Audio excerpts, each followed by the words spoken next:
부산 작가회에서 주최하는 시민과 함께하는 문학톡톡입니다. 오늘 초대한 시인은 두 분입니다. 김창 시인과 정연홍 시인이 되겠습니다. 우선 이제 정연홍 시인에 대해서 잘 모르시는 분들이 있을 것 같기도 하고 해서 정연홍 시인에 대해서 먼저 이제 질문을 좀 하도록 하겠습니다. 아까 모두에 제가 말씀을 드렸지만 88년도에 이제 부산일보 신춘문예에 동화로 먼저 등단을 하셨고, 그 다음에 시와 시학을 통해서 이제 2005년도에 등단을 하셨는데, 선생님 그 연세를 보시니까 내가 확인을 해보니 1988년이면 그때 21세 정도, 20세 초반이죠. 굉장히 이런 나이인데 그때 동화로 먼저 등단을 하셨고, 그다음 상당히 이제 시간이 지나고 난 뒤에 17년이 지나서 2005년도에 다시 시로 등단을 하셨는데, 그 시기가 상당히 좀 멀지 않습니까? 그죠?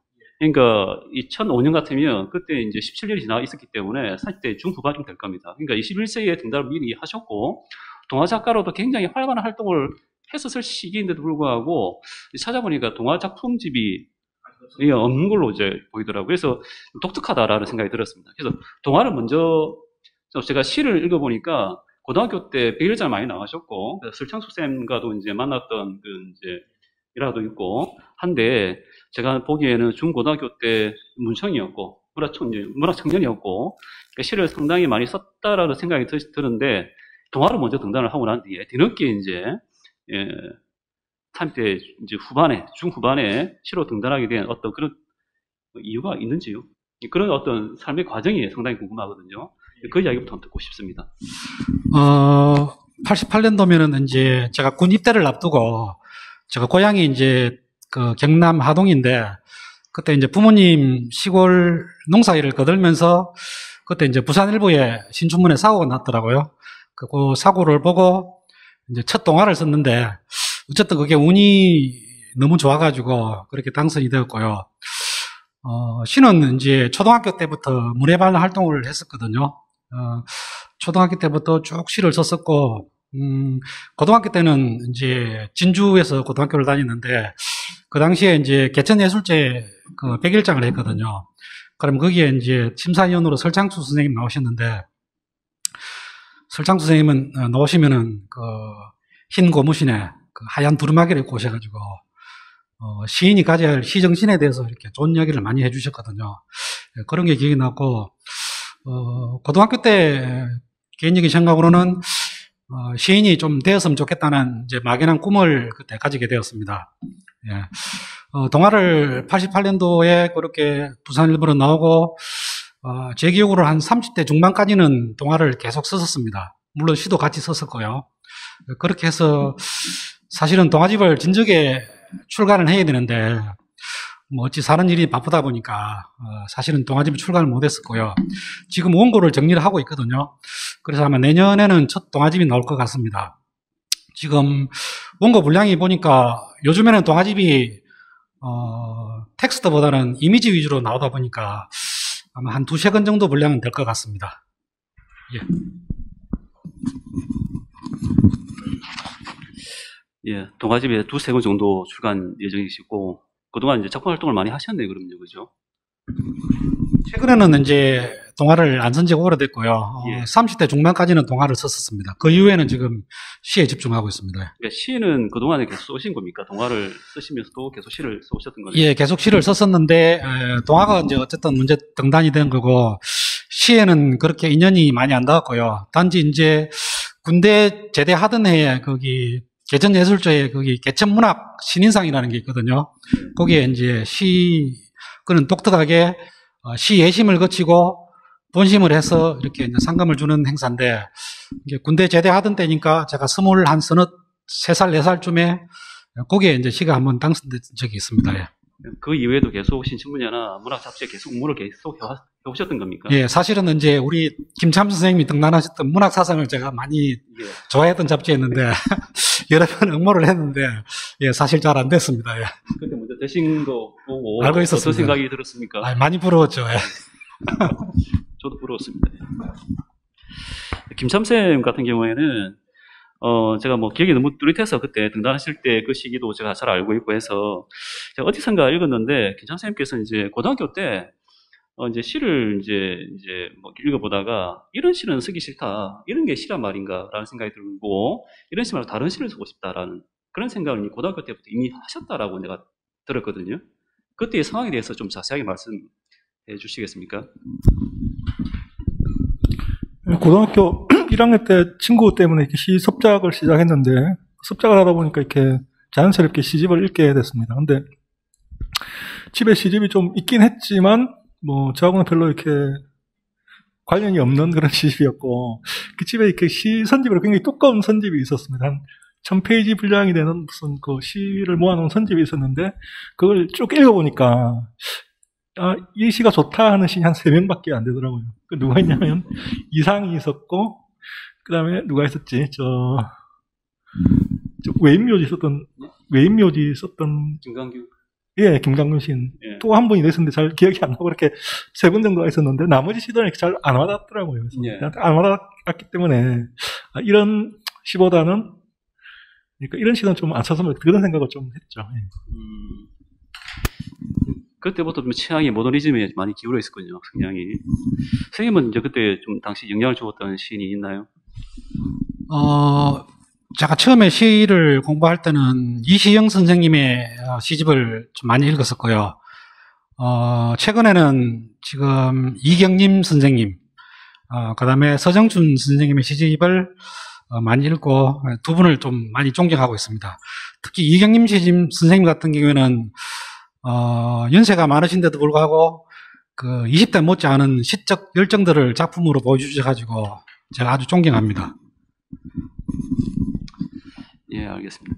그리고 이제 정윤호 선생님께서 내셨던 시집이 이제 크로커 왕국입니다. 제목이 크로커 왕국인데 크로커가 아니라 그 와인 이 뚜껑 맞죠, 그죠? 예, 맞습니다. 예.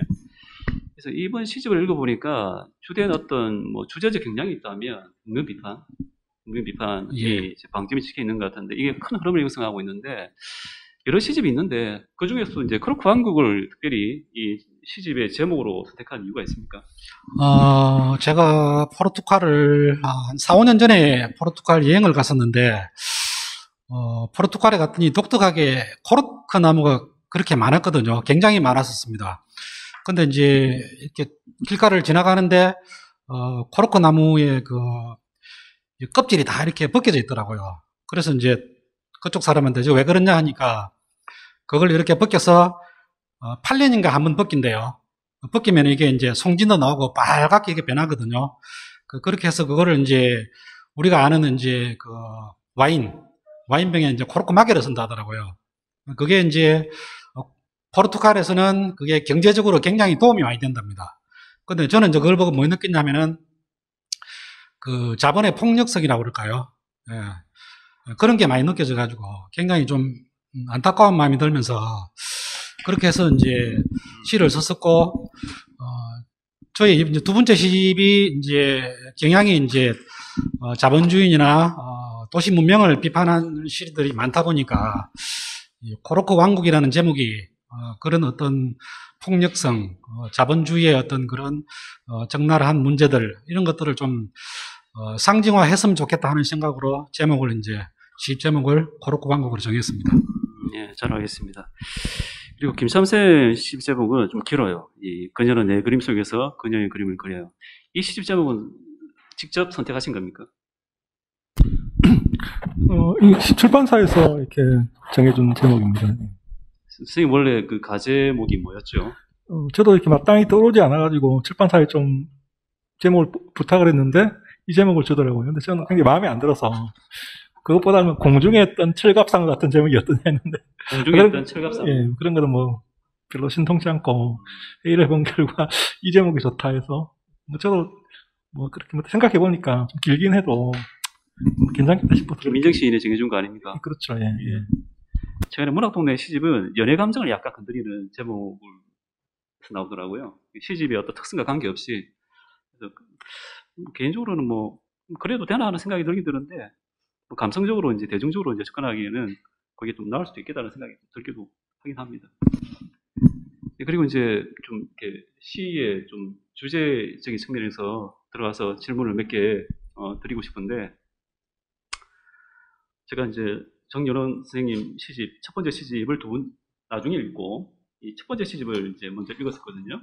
읽었었는데, 굉장히 좀 인상적인 게 많이 있었어요. 그러니까, 일단 보면 이 동물의 생명권에 대한 시들이 있더라고요.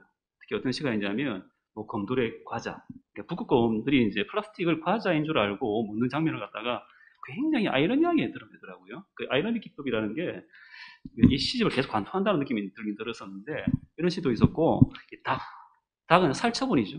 조류인플루엔자 때문에 닭이 막 소 한 마리 살처분당하는 그런 장면들을 갖다가 그래 감정을 드러내지 않고 그냥 아주 객관적으로 이제 카메라 아이처럼 딱 찍어내듯이 이렇게 드러내고 있더라고요. 문장도 그렇게 길지 않고 아주 짧은 문장을 통해서 형성하고 계시던데, 그래서 이전부터 이제 선생님께서 그런 어떤 동물의 생명에 대한 관심이 있었던 건지 궁금해지더라고요. 첫 시집을 살펴보니까 첫 시집에 그런 흐름이 뭐 뚜렷하게 나와 있지는 않습니다. 나와 있지는 않고 몇 개 있긴 있어요. 뭐 이제 뭐 제일 1시집 보면 북극곰이라는 시집이 한편 있더라고요. 북극곰이 있고 전혀 없는 건 아닙니다만 이번 시집에 와서 특별히 이제 그러한 주제 의식이 강해졌단 말이죠.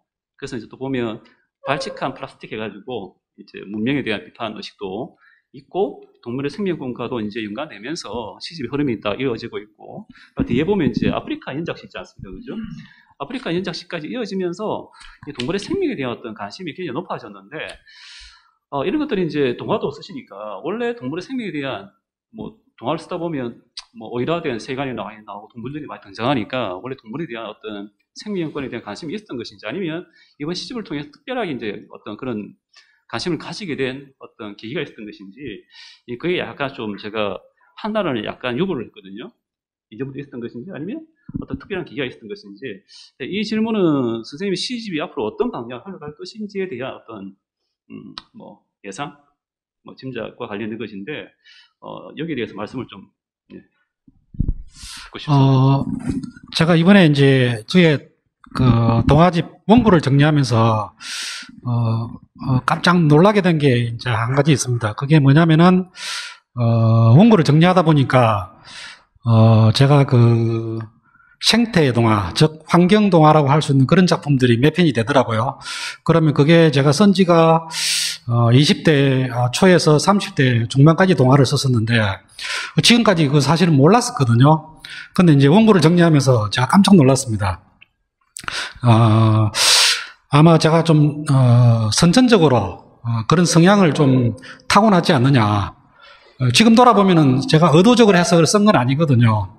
근데 이제 그런 동화들이 쌓인 게 보면은 아마 태생적으로 좀 그런 성격적으로 타고났다고 이렇게 좀 말씀을 드릴 수가 있을 것 같고요.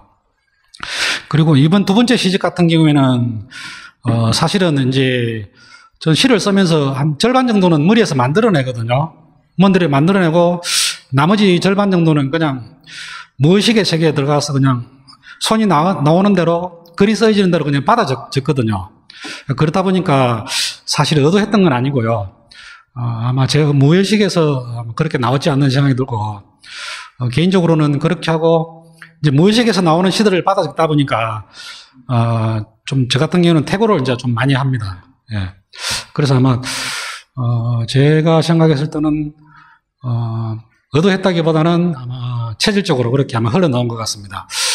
앞으로 세 번째 시집도 아마 거기에서 크게 아마 벗어나지 않을 거라고 저는 일단은 생각하고 있습니다. 예, 알겠습니다. 뭐 생명의식만 있는 게 아니라 나중에 보면 이제 이 세계를 이제 공장의 이미지로 그려내시고 계신데 그러니까 세계 전체를 갖다가 하나의 공장처럼 묘사하고 있습니다. 그러니까 공장과 같은 이미지를 통해서 이 세계를 조형해내고 계신데 그 안에서 이제 동물들이 어떻게 죽어가는가에 대한 내용도 들어있는 것이거든요. 그 이야기 좀 이따가 이제 제가 여쭤보기로 하고, 김참샘 씨의 방법론이야 워낙 유명해서 이 꿈을 통해서 이제 꿈을 형성한 직접 방법론을 항상 이야기하고 계시고, 또 무엇보다 이제 김참샘 이후로 이제 한국 시단에 큰 변화가 일어났죠. 그러니까 미래파의 기원이라면 김참샘이라고 볼 수 있죠.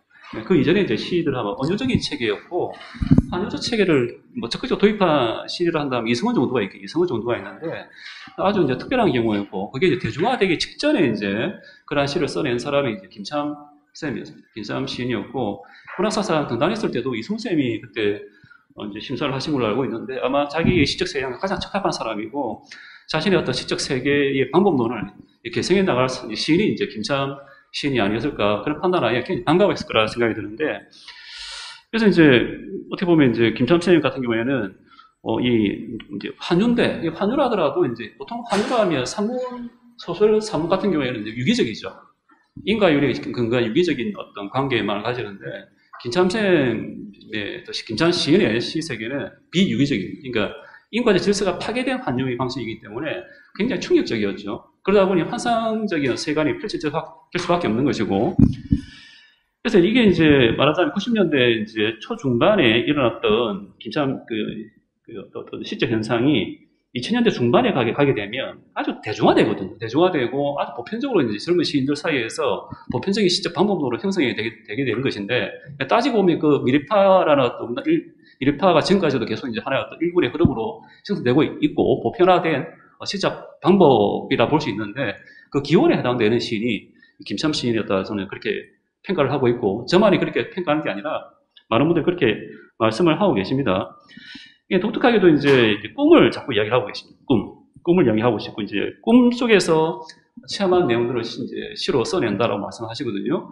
저는 사실은 이제 꿈이라는 어떤 방법론은 초기에는 유지되다가 다시는 현실로 돌아오지 않을까라는 기대감을 계속 갖고 있었거든요. 근데 일관되게 계속 꿈을 밀고 나갔습니다. 거기서 굉장히 놀라움을 가졌어요. 왜냐하면 이제 보통 꿈을 통해서 계속 이끌어 나가기는 쉽지는 않거든요. 왜냐하면 꿈이 고갈되기도 하고 같은 이미지가 계속 반복되는 긴장이 있기 때문에 그런 틀에서 벗어나고자 하는 시적 욕망이 있을 수밖에 없는데 김참쌤이 일관되게 계속 밀고 나가고 있어요. 그래서 지금 현재로서는 제가 김참쌤의 시를 어떻게 해석하고자 할 때 완전히 해석을 하기 힘들어요. 이 현상이 도대체 뭘까? 이 꿈의 어떤 이 방문을 가지고 꿈의 세계를 갖다가 계속 시적으로 형성하는 방법에 대해서 이 현 시점에서 완결적으로 뭔가 이야기하기가 굉장히 이르고 해석의 잉여 부분이 굉장히 많다는 생각을 합니다. 그래서 좀 더 시간이 지나야 김참쌤 시를 온전히 볼 수 있지 않을까라는 생각을 하거든요. 사실 김참쌤 시를 볼 때마다 저는 항상 그런 느낌을 너무 거대해서 좀 그런 걸 약간 이제 해석을 할 때 있어서 온전한 평가를 하는 데 있어가지고 약간 어려움을 느끼는 경우가 좀 있어요. 그래서 꿈이 사실 제일 중요한 방법론인데 왜 시인이 그 꿈에 대해서 집착을 하는가?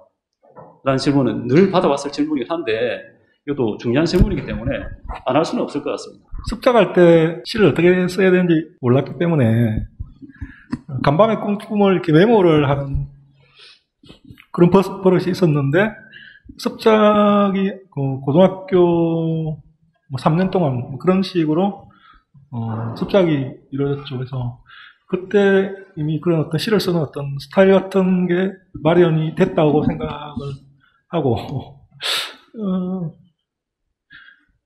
뭐 뒤에 말씀해 주신 이야기는, 근데 그런 것들이 꽤 오랫동안 지속되고 지금도 여전히 현재 진행형이라는 그런 이야기인데, 처음에는 몰랐는데 이렇게 시를 계속 쓰고 또 시에 대해서 공부를 하다 보니까 이 꿈이라는 게 굉장히 중요한 어떤 지점이 있다는 생각을 하게 됐습니다. 뭐 자세히 설명하려면 굉장히 길기 때문에 뭐 굳이 말하면 우리가 대부분의 문학 작품 그러니까 우리 익숙한 문학 작품은 사실주의 문예사조를 가진 문학 작품인데 그래서 그런 좀 반사실주의적인 어떤 경향을 보여주는 작품은 상대적으로 적은 편이고 외국에서는 일부 그런 사례가 좀 있긴 하지만 그런 작품들이 굉장히 중요한 작품으로 취급을 받습니다.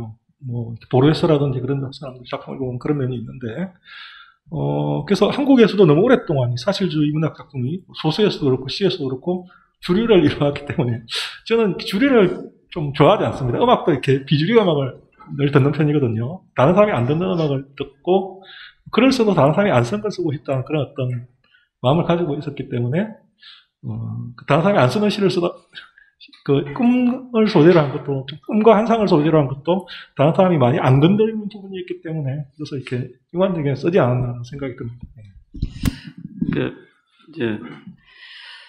김참이 신작 시집, 해설을 보게 되면, 김경보 평론가께서 해설을 쓰셨는데, 여기에서는 이제 김참 시인을 이제 초현실주의 맥락에서 이야기를 하고 있고, 그 초현실주의는 현실의 초월이자 현실에 대한 저항 이런 맥락에서 이야기를 합니다. 그래서 그 중요한 하나의 이미지, 뿔을 가져오거든요. 뿔이라는 공격성이 있고, 그 다음에 이제 그 어떤 거인의 이미지를 갖고 있고 하기 때문에, 그런데 뿔이라는 이미지를 통해서 거인의 상상력을 드러낸다. 그러니까 현실을 초월하고자 하는 것이고, 현실에 저항하고자 하는 그런 이미지로서 이제 뿔을 가져와서, 선을 하고 계신데, 이제 이게 말하자면 이제 평론가들이 보통 이제 해석하고자 할 때 뭔가 현실과 연관 지어서 이야기를 하고자 한다는 것이죠. 근데 이거는 이제 절반만 하고 절반은 사실은 좀 아직 여전히 해결되지 못한 해석의 잉여 부분이 있거든요. 저도 괜찮은 시인의 시를 이제 해석하고자 할 때 항상 현실과 이제 이렇게 연결 지어서 해석할 수밖에 없어요. 그래서 제가 제일 좋아하는 시가 뭐냐면은 3월 14일이라는 시거든요. 3월 14일. 맞죠? 아파트 이야기 나오는가? 아파트에 사는 사람들이 사실 자기가 아파트가 주인이 아니라 아파트를 하나의 큰 공룡으로 이제 이미지합니다. 아파트는 공룡이고 그 안에 기생충처럼 들어가 사는 사람이 그 주민들인데 그 주민들이 자기가 마치 그 아파트의 주인인 것처럼 착각한다는 것이죠. 그런 시였어요. 이 시를 읽고 굉장히 놀랬거든요. 놀랬고, 그러니까 이거는 뭐냐면 그 현실과 어떤 전맥 이렇게 접하는 부분이 있고 현실 비판적인 부분이 있고 알레고리화 되어 있는 시이기 때문에 굉장히 이야기할 거리가 많은 것이죠. 근데 단지 꿈에 대한 이야기로서 뭔가 이끌어내기에는 힘든 부분이 상당히 많이 있단 말이죠. 그래서 이제 그 해설을 어떻게 썼을까를 보니까 김경복 평론가께서도 이제 그 현실과 다 있는 그 접점이 되는 부분을 찾아온 게 뿌리 이미지였고, 그걸 통해서 현실의 초월, 그다음 현실에 대한 저항, 이런 맥락에서 이제 이야기를 하고 계시거든요. 그래서, 이번 시집에서 보면, 거의 대부분 다 이제 꿈의 환상이고, 환상적인 세계로 계속 이야기를 하고 있는데, 간간히 보면 현실적인 이제 부분들이 나옵니다. 그러니까 사실은 이 평론가 입장에서는, 일반 독자 입장에서도, 그런 시들이 오히려 눈에 띄게 되고, 그런 시가 또 매력을 또 느끼게 되는 것이죠. 그런 지점이 있기 때문에 이 꿈과 관련된 이 부분에 대한 해석은 아직까지는 사실 완결되어 있지 않다라는 생각이 들거든요. 계속 좀 더 지나고 난 뒤에 훨씬 더 많은 시간이 나오고 난 뒤에 좀 더 있어야 될 문제가 아닌가라는 생각이 들고, 신께서 이제 답을 해주시지만 아직까지 완전히 그에 대한 영리 부여를 하기에는 이런 시기가 아닌가라는 생각이 들기도 합니다. 그리고 이제 정준홍 시인께 또 질문을 드리고자 하는데, 이번 시집에 이제 보게 되면 그렇거든요. 첫 시집과는 다르게 개인의 체험이 상당히 많이 나옵니다.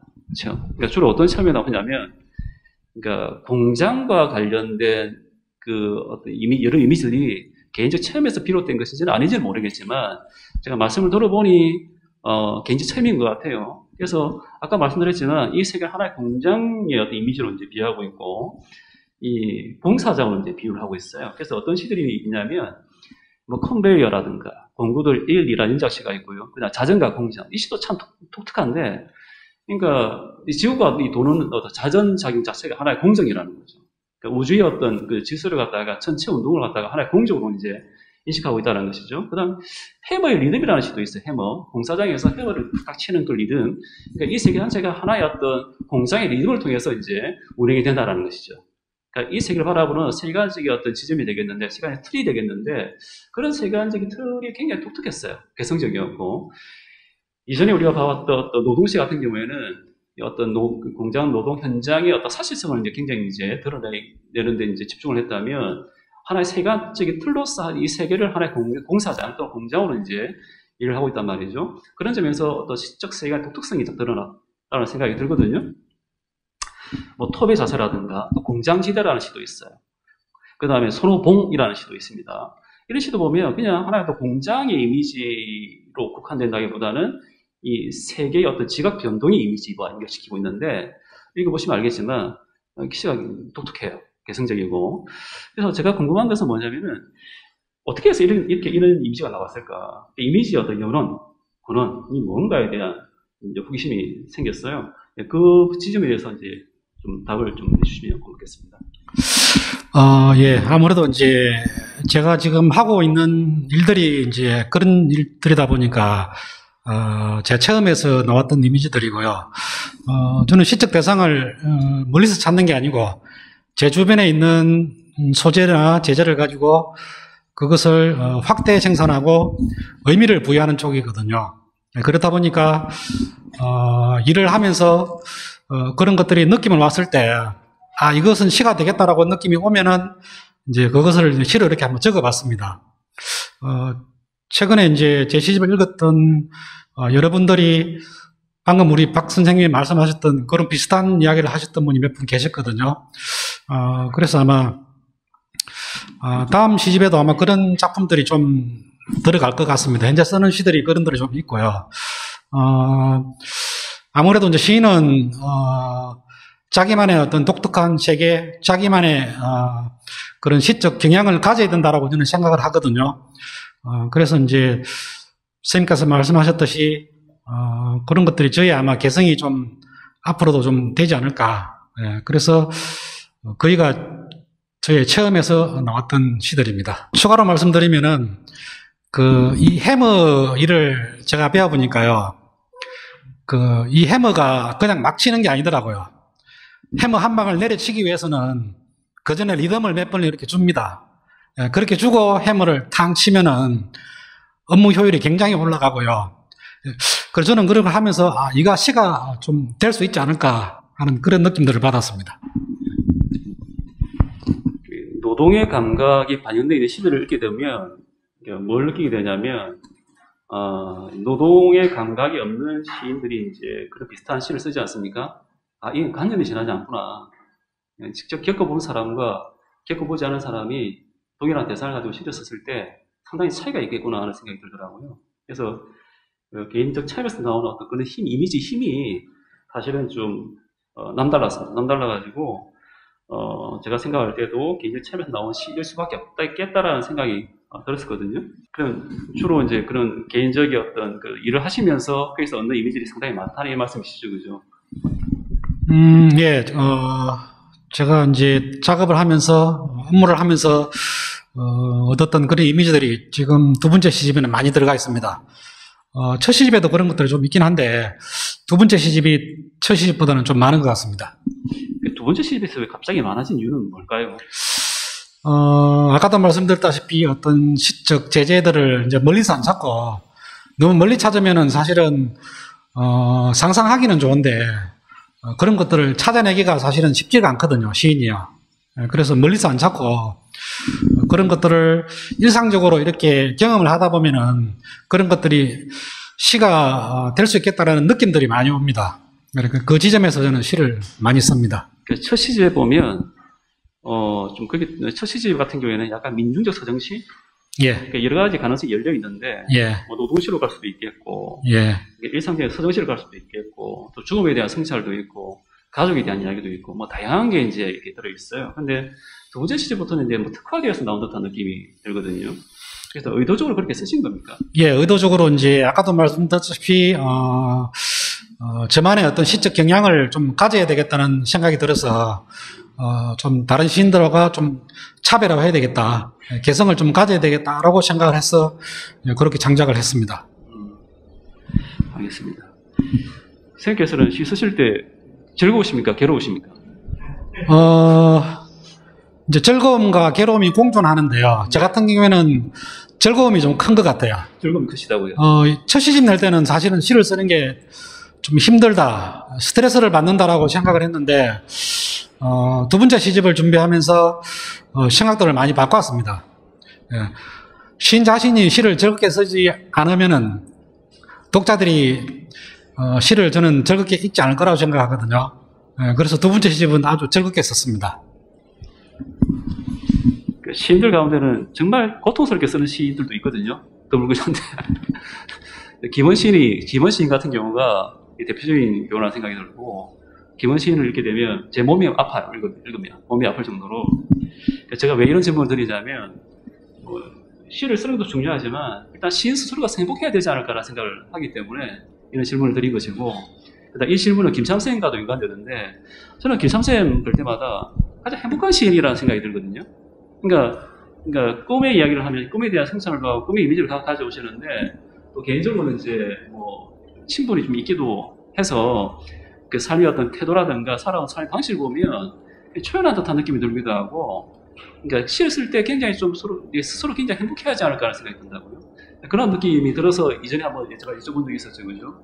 그래서 이제 선생님께서는 그 시를 이제 음악이라고 하죠. 시를 보실 때 이 시의 어떤 리듬, 리듬의 감각, 이런 게 제일 중요하다고 생각하시거든요. 내면에 일어나는 어떤 흥이라든가, 어떤 운율이라든가, 이런 걸 굉장히 중요하게 생각하시는데,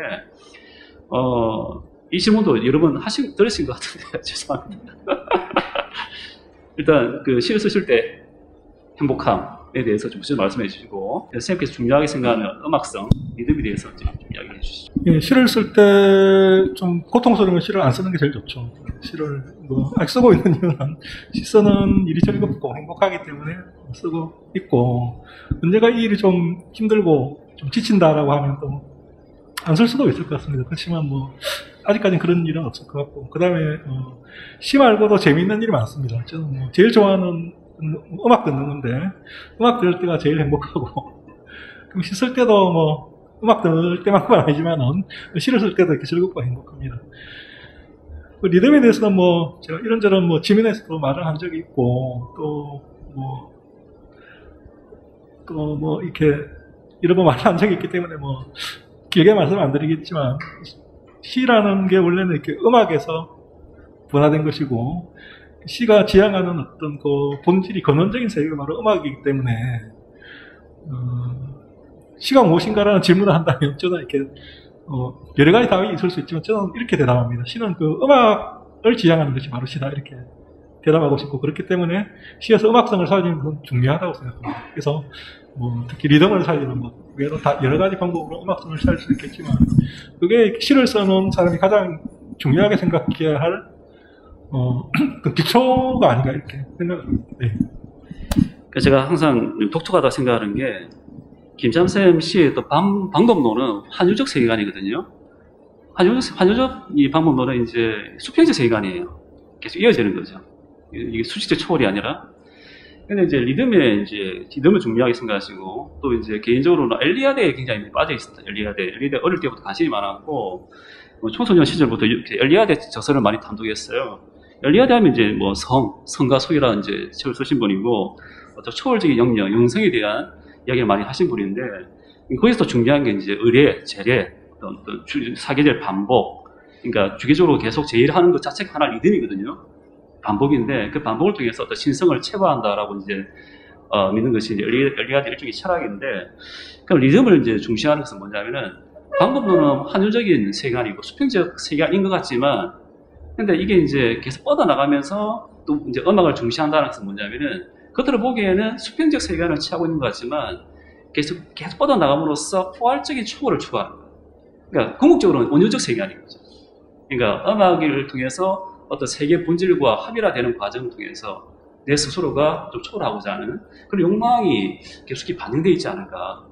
이거는 제 개인적인 사견입니다만, 나중에 이제 김참론을 쓰게 된다면 그런 관점에서 한번 김참시를 이해할 수 있지 않을까, 그런 생각을 얼핏 하고 있거든요. 아직까지 쓰고 있지는 않습니다만. 그래서 김참시는 수평적 세계관이 아니라 수직적 세계관이다.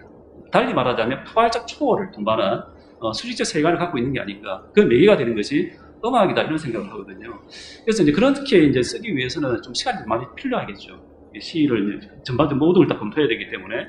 그래서 아직까지는 그래도 김참 시인이 써왔던 시 가운데 눈에 잘 들어오는 아주 매력적인 시는 뭐냐면은, 그런 어떤 쌤이 추구하시는 그런 일반적인 시적 경쟁보다는 사실은 현실에 기반한 시가 더 나아요.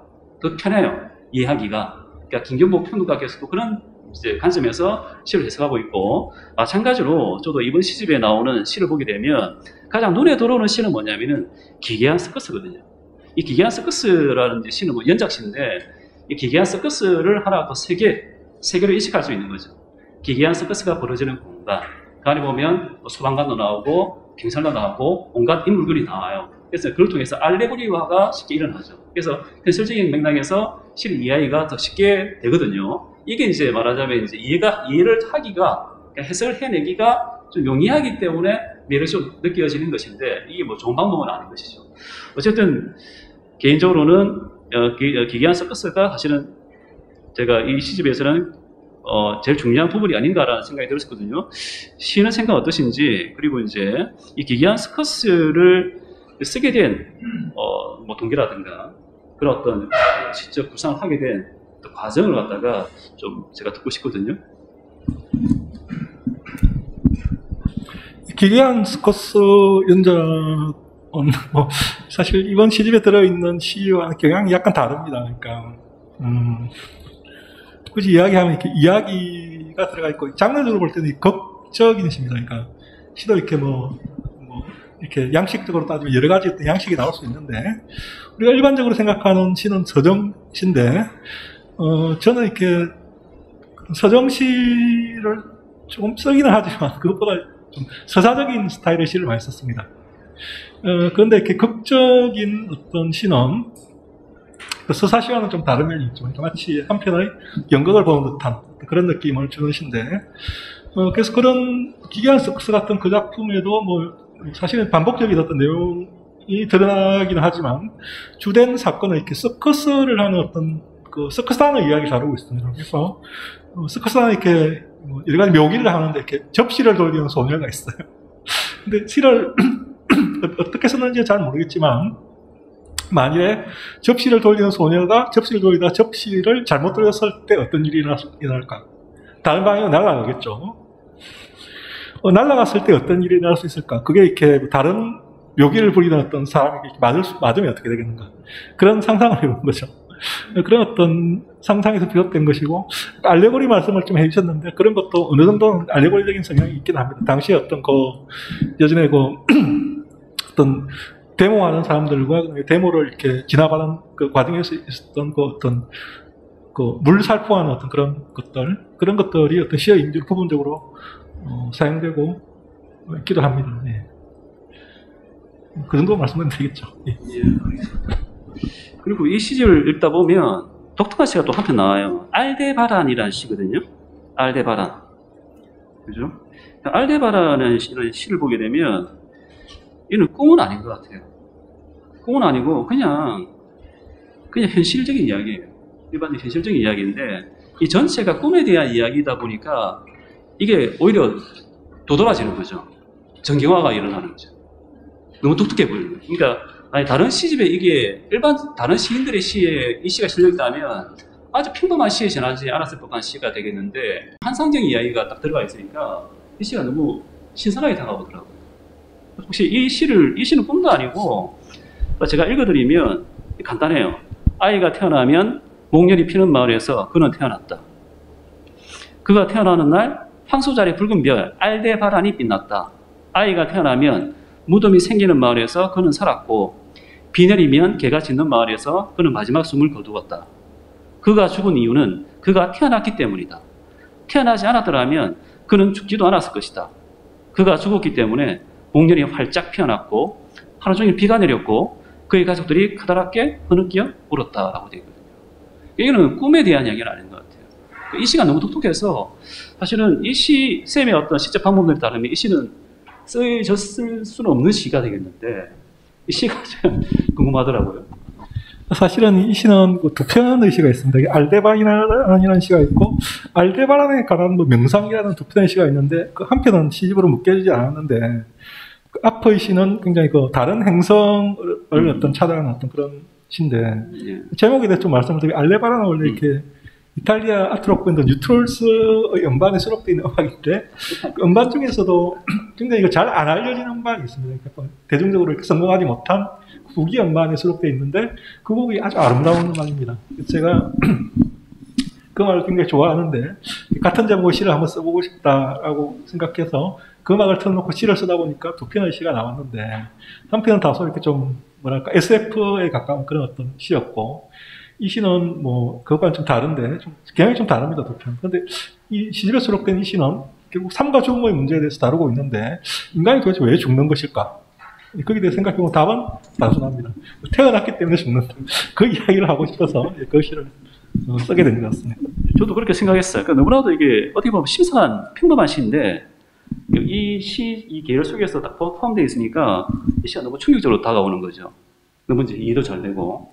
그래서 이제 제가 여쭤본 거였고, 그러니까 이 시의 어떤 내용은 사실 그 음반의 음악의 가사와는 관계없는 겁니까? 네. 전혀 관계없이 그냥 음악의 어떤 느낌을 통해서만 쓰신 시라고 볼 수 있겠네요. 예. 예, 알겠습니다. 그 다음에 정종 씨께 또 질문을 드립니다. 두 분을 함께 하니까 힘듭니다. 한 사람에게만 집중을 해야 되는데 왔다 갔다 해야 되니까 예, 질문을 받는 입장에서는 굉장히 편합니다. 그래요. 제 같은 입장에서는 질문하면서 다른 분께 어떻게 또 질문 드려야 되지 막 고민하게 되기 때문에 힘든 측면이 좀 있습니다. 그리고 이제 제가 좀 여쭤보고 싶은 것은 시집을 읽다 보니까 이제 개인적인 체험이 드러난다고 했잖아요, 그죠? 예. 그 중에 가장 관심이 갔던 부분은 뭐냐면은 이제 공단에 대한 공단 마을 사람들에 대한 이야기고 또 상추밭이라는 시가 있어요. 공단 마을 사람들이라는 시가 있고 상추밭이라는 시가 있어요. 그 공단 마을 사람들은 이제 공단에서 사람들의 어떤 삶에 대한 이야기가 되어 있고 상추밭은 독특하게도 뭐가 있냐면 시인 스스로가 시적화자가 시인이라면 스스로가 노동운동에 투신한 듯한 그런 흔적이 남아 있습니다. 그 다음에 이제 첫 시집도 노동시 계열의 시가 분명히 포진되어 있는데 뭐 두 번째 시집에서 노동시로 가지는 않았습니다. 그러니까 노동시로 적극적으로 진입을 하지 않았지만 그런 기미가 뚜렷이 남아 있는데 개인적으로 노동운동에 투신을 하셨으면 그 다음에 이제 그런 어떤 시편들이 많이 남아 있는지 제가 궁금하거든요. 또 그러한 시를 앞으로 쓸 또 의향이 또 있으신지 그게 좀 개인적인 어떤 삶의 이력 과정에 대해서 많은 호기심이 생기더라고요. 예. 방금 선생님께서 말씀하셨던 작품들은 첫 시집에 나왔던 작품들이거든요. 공단마을 사람들하고 상추밭이라는 작품인데 상추밭의 화제는 제가 맡고요. 그 당시에 제가 회사에서 노동운동을 좀 심하게 할 때입니다. 예. 노동조합에도 근무를 좀 했었고 그렇다 보니까 아마 그런 작품들이 나왔고 첫 시집에 아마 그런 작품들은 좀 직접적으로 썼었죠. 직설적인 표현들이 많이 나오다 보니까 두 번째 시집은 작품 속에서 이제 그런 것들을 직접적이보다는 현실의 어떤 갈등, 그 다음에 내면적인 것들, 의미화 이런 것들을 좀 담으려고 했던 겁니다. 예. 지금은 조금 이제 창작에 전념하고 있고요.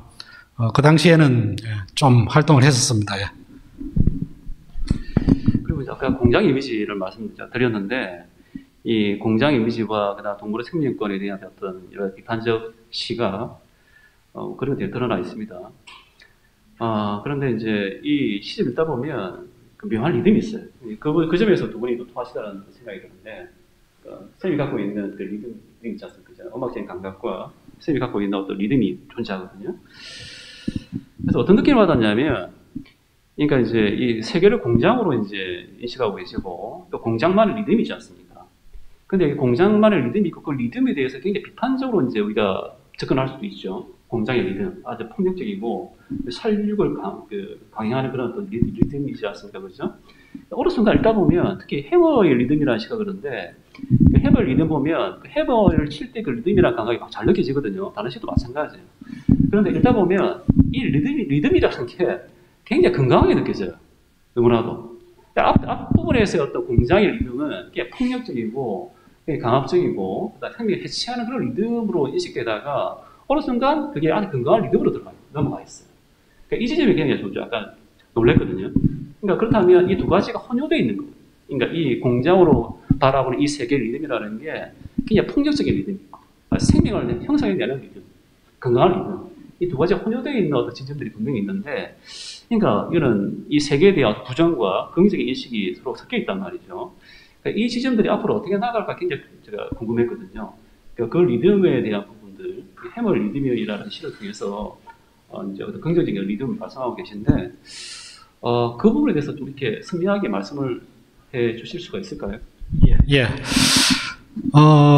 두 번째 시집은, 물론 내용적인 부분도 중요했지만은 시를 쓰면서 리듬에 굉장히, 중요하게 생각했습니다. 특히 이제 작품을 쓰고 리듬에 걸리는 부분들은 이렇게 다시 수정을 하고요.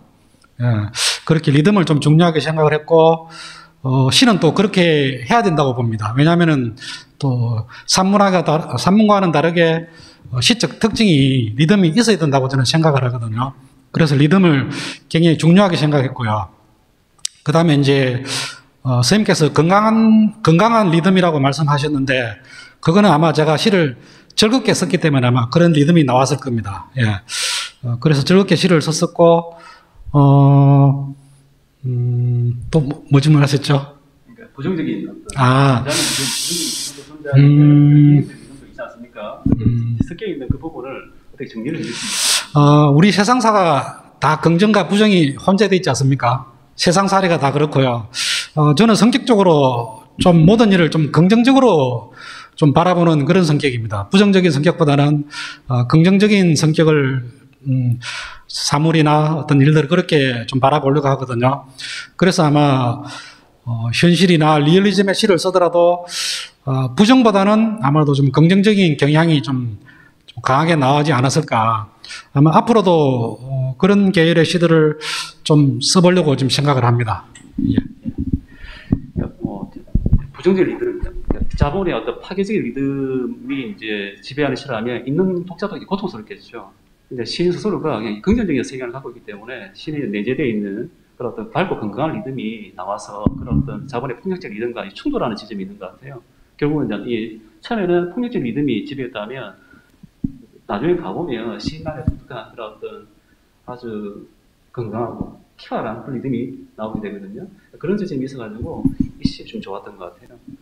그리고 이제 김잡생님께 시간이 많이 지나가지고 이제 마무리해야 될 것 같은데 독자분들께서 쌤 시집을 읽을 때 쌤 시 가운데서 반드시 이거는 아주 상세히 자세히 여러 번 반복해서 읽어봐라 라는 시가 있다면 한 서너 편 정도 추천을 해주시겠습니까? 대부분의 시를 그렇게 읽어야 된다고 생각합니다. 그러니까 이 몇 편만 이렇게 읽는 게 아니고 저도 음반을 들 때 좋은 음반은 수록된 모든 곡이 다 좋습니다. 한두 곡만 좋은 음반은 별로 뭐 치워놓지 않죠. 이거는 뭐 B급 모든 곡이 다 좋은 음반은 A급 이렇게 생각합니다. 시를 쓸 때도 마찬가지입니다.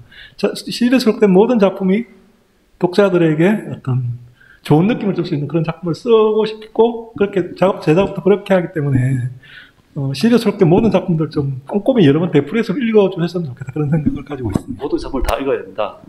욕심이 너무 많으신 거 아닙니까? 그게 뭐 작가도 마찬가지고 독자도 그런 자세로 읽으면 좋겠다는 바람이 있습니다. 예, 알겠습니다.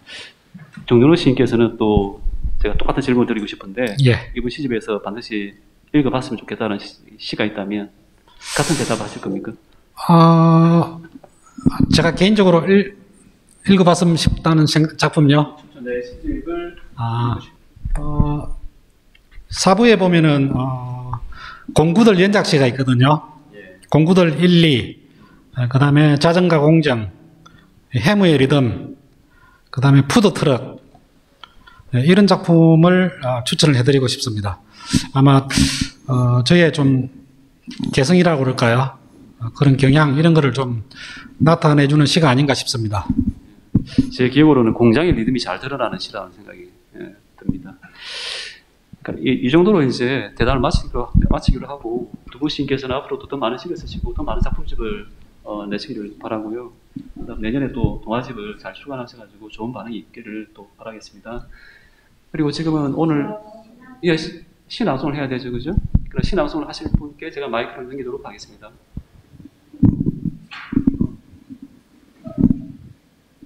자, 시낭송 하실 선생님 나와주시죠. 예, 시낭송은 지금 제 작품은 서화선 선생님하고 이환 선생님 두 분이 낭송해 주시겠습니다.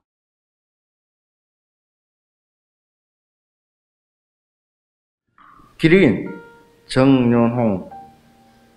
기린의 목은 높은 데 있어서 아프리카 초원 어디든 볼 수 있지만 뿔은 나쁜 기억들로 자꾸 솟아오르지.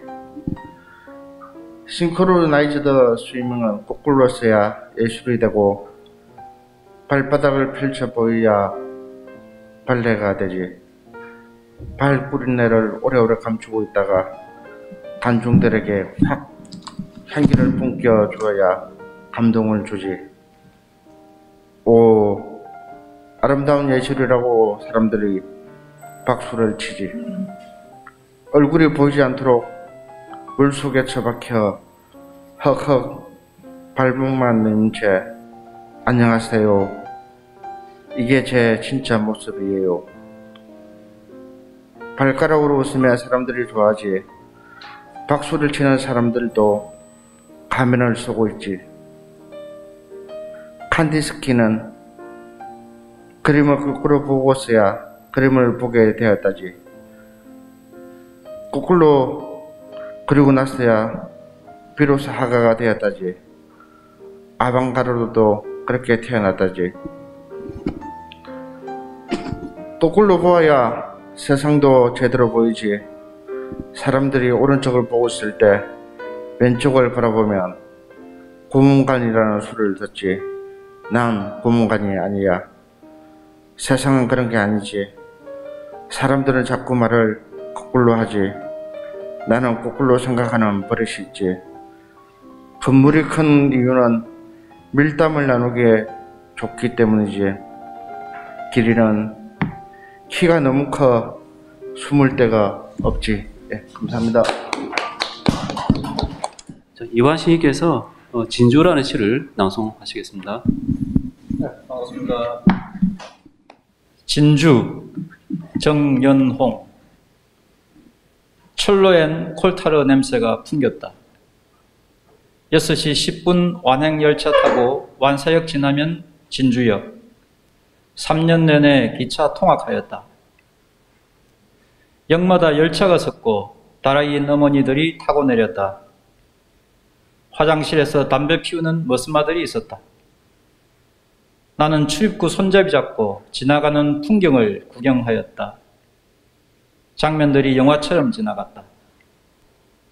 칠암동 경상대학 지나면 다리 건너 진주 기계공업고.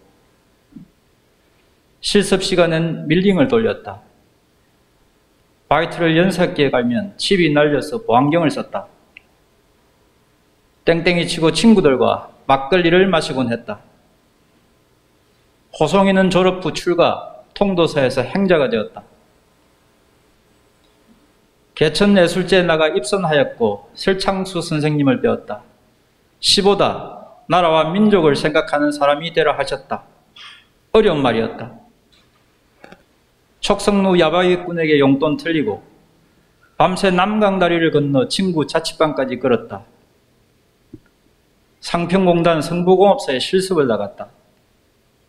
경운기 부품 만들던 작은 회사, 코를 풀면 까만 콧물이 나왔다. 잔업하기 싫은 나는 반장에게 찍혀 오래 다니지 못했다.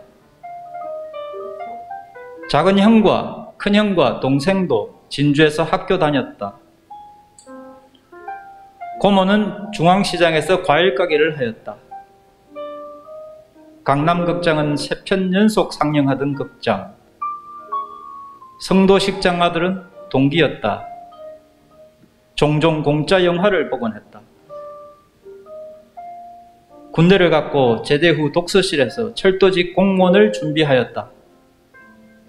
책상 칸칸마다 콜타르 냄새가 풍겼다. 네, 그 다음은 이용곤 시인께서 김참 시인의 기괴한 서커스 2를 낭송해 주시겠습니다. 기괴한 서커스 2. 조용하던 경찰서에 비상이 걸렸어요. 담배 피우던 경찰도, 바둑 두던 경찰도, 짬뽕 먹던 경찰도 모두 벌떡 일어나 서커스장으로 출동했어요. 서커스장은 불타고 있었어요. 요란한 소리를 내며 몰려든 소방차들이 불을 끄고 있었어요. 공터엔 오와 열을 맞춘 시체들이 가득했어요. 어른, 아이, 광대도 있었고 머리 없는 소녀도 있었어요. 방송국과 신문사에서 기자들이 벌떼처럼 몰려왔어요. 취재하는 기자들과 막으려는 경찰들 사이에 몸싸움이 벌어졌어요. 경찰이 기자의 멱살을 잡고 흔들자 기자가 주먹을 불끈 쥐고 경찰이 얼굴을 후려쳤어요. 경찰의 이빨이 석류알처럼 떨어져 내렸어요. 경찰들이 기자를 닭장차 안으로 끌고 간 뒤에 싸움은 더 격해졌어요. 소방관들이 싸움을 말려보았지만 소용없었어요. 마을 사람들이 다시 벌떼처럼 모여들었어요. 공터는 순식간에 소다장이 되었어요. 그 사이 서커스단은 얼룩말과 사자를 트럭에 싣고 사건 현장을 유유히 빠져나갔어요.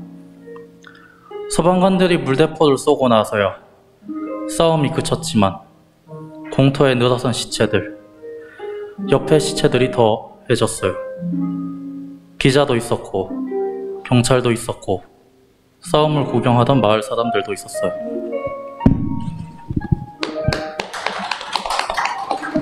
예, 그 다음은 정희안 시인께서 김참 시인의 유령의 세계라는 시를 낭송해 주시겠습니다. 반갑습니다. 정희안입니다. 유령의 세계, 김참. 고속버스가 휴게소에 멈추고 그는 담배를 피운다. 겨울 강의엔 얼음이 얼어있고 얼음장 옆으로 파랗게 물이 흘러간다. 갑자기 그녀 생각이 나서 전화를 걸지만 그녀의 목소리는 밝지도 명랑하지도 않다. 그는 슬프다. 생각에 잠겨 이리저리 발걸음을 옮기는 동안 그는 발을 헛디뎌 깊은 강 속으로 떨어진다. 그의 영혼이 육체에서 빠져나와 강물과 함께 흘러가는 동안 강변 휴게소엔 유령들이 돌아다닌다. 검은 옷을 입은 텅 빈 육체, 햇살이 내리면 곰팡이 가득한 그들의 얼굴이 입술과 목, 가슴과 어깨가 적나라하게 드러난다. 햇살 아래 드러나는 텅 빈 육체, 유령들이란 그런 것이다.